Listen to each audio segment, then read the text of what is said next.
On va maintenant passer au quatrième aliment du futur.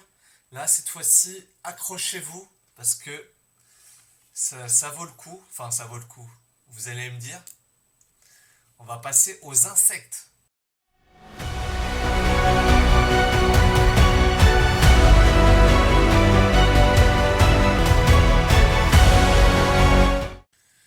Salut les amis, j'espère que vous allez bien, c'est Jacques.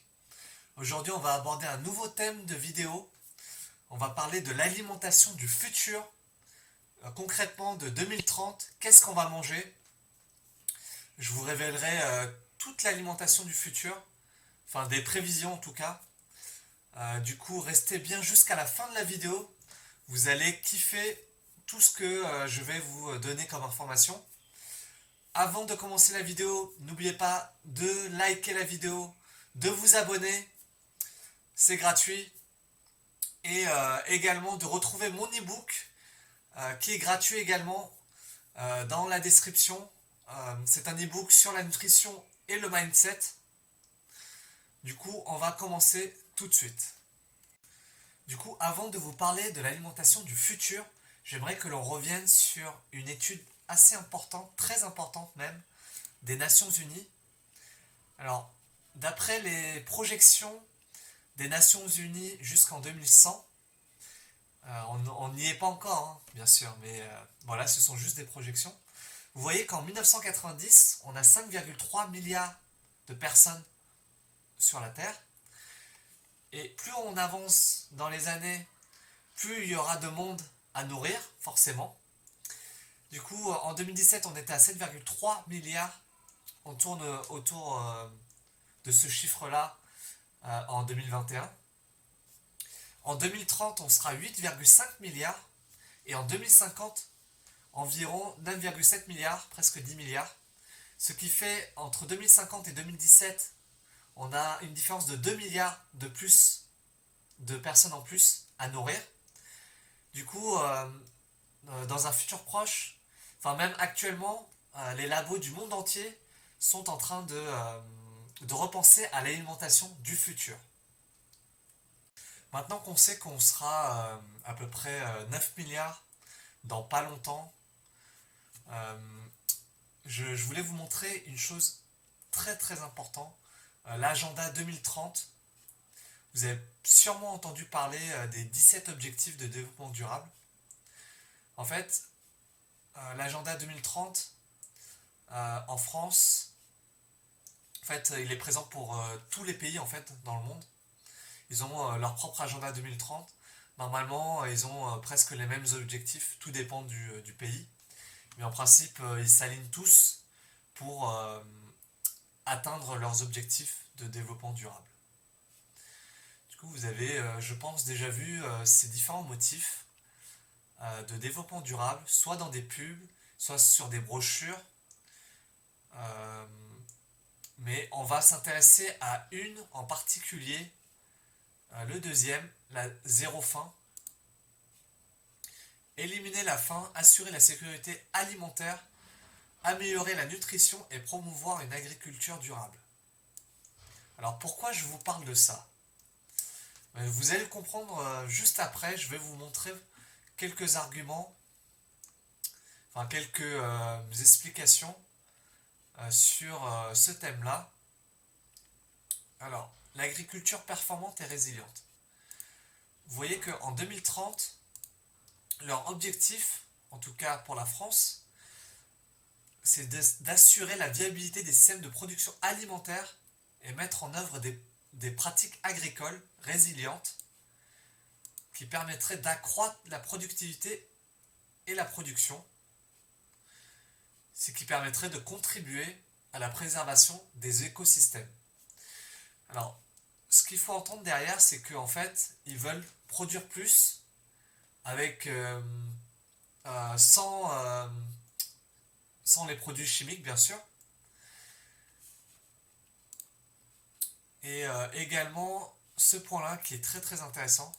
Enfin, je vous expliquerai pourquoi, comment ils vont faire la France justement pour atteindre leur objectif.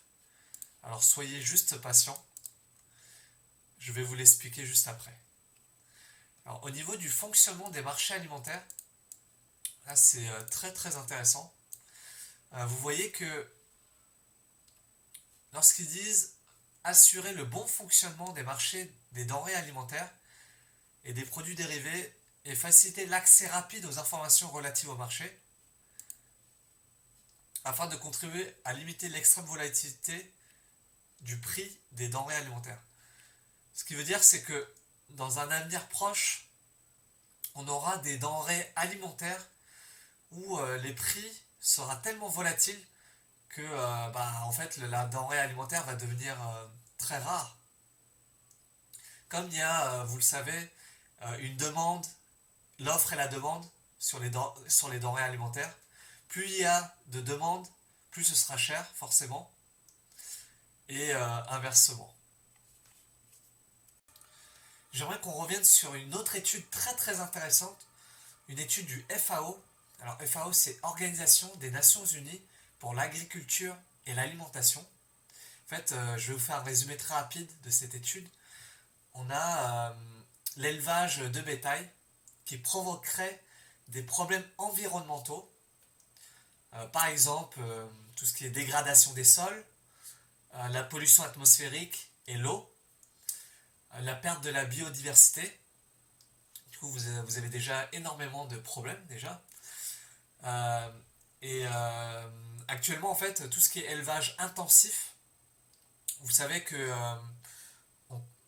ce type d'élevage, ça consomme énormément d'eau, environ 8250 litres d'eau pour un régime alimentaire normal, contre 3650 environ litres d'eau pour un régime végétalien. Du coup, c'est pour ça que tous les experts de la planète sont en train de chercher une solution à ce problème pour repenser à une alimentation du futur et pour préserver nos sols et surtout nos ressources qui ne sont pas illimitées mais limitées. Je pense que vous avez attendu assez longtemps. Passons aux choses sérieuses, ou je devrais dire passons à l'alimentation du futur.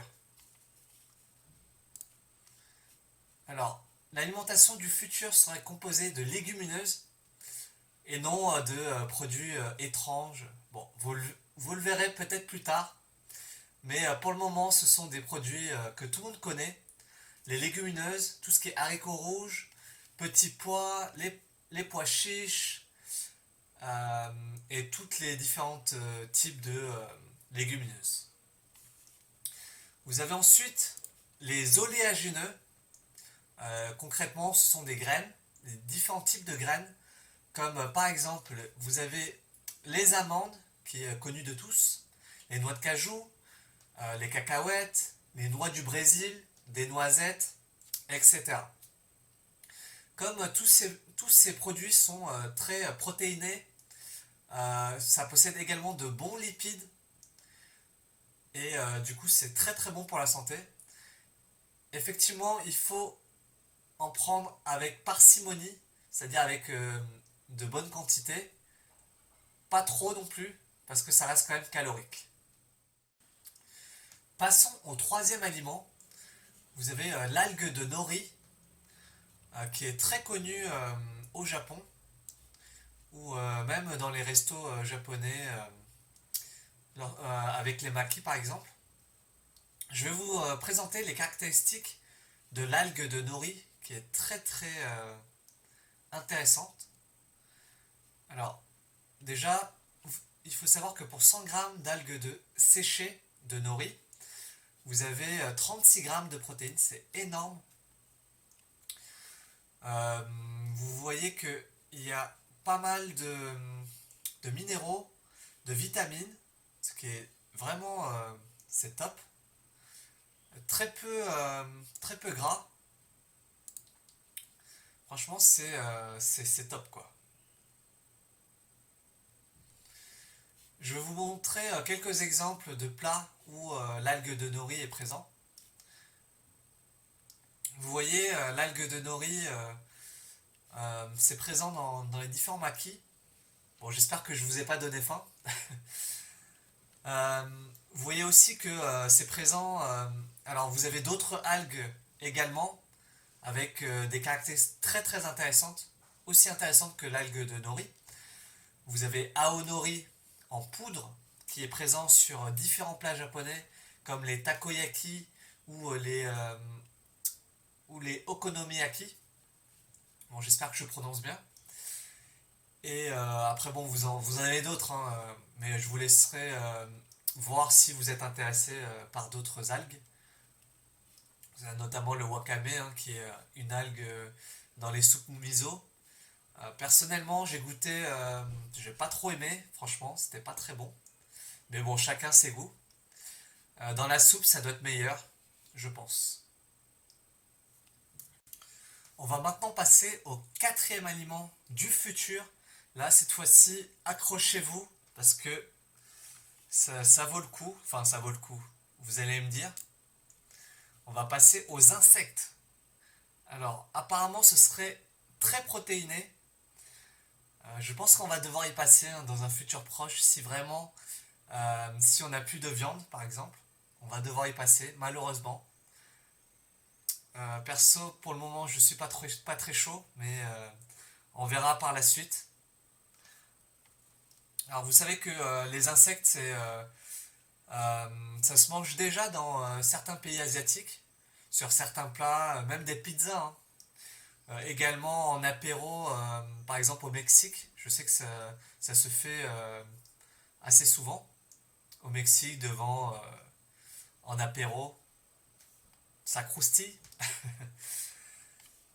En plus, je vous ai trouvé un site internet en France qui propose ce concept-là, un restaurant qui propose des insectes dans leur plat. Vous allez voir, c'est assez original comment ils l'ont préparé. Alors vous avez quelques réalisations. Ici, vous n'avez même pas l'impression qu'il y a des insectes dans ce plat. Mais oui, effectivement, il y a des insectes. Sauf que pour être consommé, le visuel est très important. Parce que si le visuel ne donne pas envie, bah là c'est mort. Enfin, impossible de consommer. Du coup, pour faire ce type de plat, ça a été broyé, je pense, en farine pour donner ce côté un peu ce nouveau plat, quoi. Là, vous voyez un plat très original, très sain. Là, vous voyez peut-être des insectes ici, mais je suis pas tellement sûr que ce soit des insectes ici. C'est tellement bien caché qu'au final, on ne saurait même pas si on consomme des insectes. Très bien présenté, très beau, propre. Là, vous avez même un wrap avec des produits protéinés, hein, comme vous connaissez. Et enfin, c'est assez... enfin, après, ça reste de la gastronomie, hein, bien sûr. Et ça reste quand même assez cher. Je pense que vous trouverez des restaurants qui proposent ce type de concept pour pas trop cher, normalement. Même en dessert, ça reste assez délicieux. Mais perso, je vais rester sur mes légumineuses et mes graines. Mais j'ai déjà goûté des chips. C'est très croustillant, on va dire. C'est ni bon ni mauvais, en tout cas.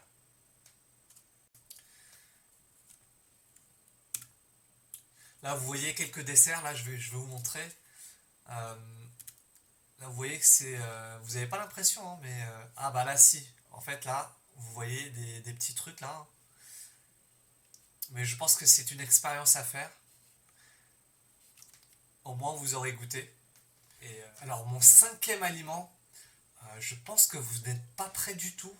Alors, accrochez-vous, asseyez-vous. Et c'est parti pour le dernier aliment. Alors, le dernier aliment, c'est de la viande in vitro. Alors, qu'est-ce que ça veut dire la viande in vitro? En fait, ce sont des cellules souches que l'on prélève sur des animaux. Et par la suite, ces cellules sont élevés par des scientifiques en laboratoire pour faire grandir de la viande. Concrètement, c'est ça en fait.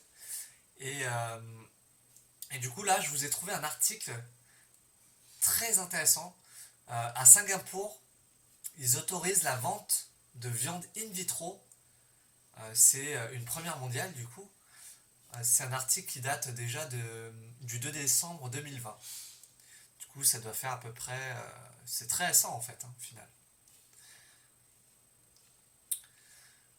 Là, vous voyez que au final, les autorités sanitaires de Singapour, ils ont autorisé la commercialisation de la viande qui est cultivée en laboratoire.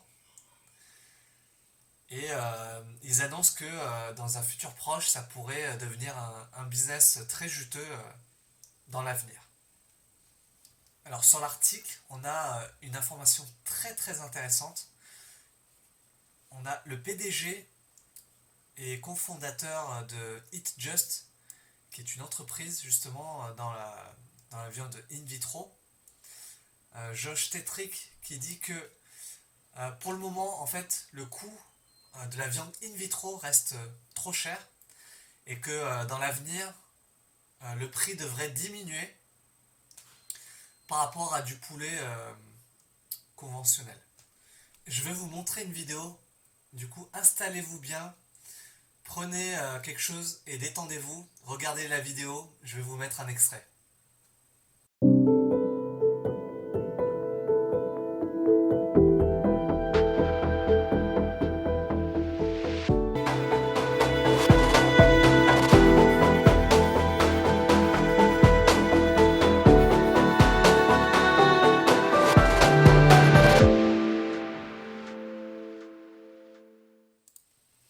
Alors la vidéo que vous venez de voir, ça provient de Aleph Farms, qui est un restaurant en Israël.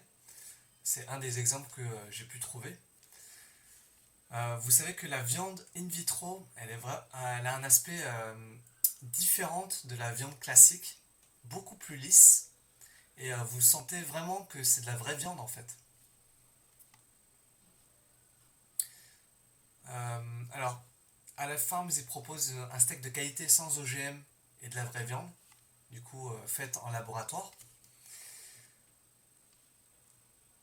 Vous voyez que c'est sans OGM, sans antibiotiques pour Aleph Farms, qui est... alors ils produisent de la viande en 3 ou 4 semaines, ce qui est très très rapide par rapport à la viande industrielle qui se fait en 2 ans. Vous voyez qu'en fait, la viande in vitro, il lui faut des nutriments, notamment des acides aminés, du sucre, des vitamines et de l'eau pour la faire grandir et pour qu'il ait les mêmes caractéristiques que la viande classique. Maintenant que vous connaissez les 5 aliments de l'alimentation du futur, j'aimerais qu'on en revienne sur un chiffre très très important que je vais vous montrer maintenant. Alors, déjà, quel est l'avenir pour la viande? Parce que comme vous le savez, en 2050, selon l'ONU, on aura à peu près 10 milliards de personnes, ce qui fait 2 milliards de personnes à nourrir en plus.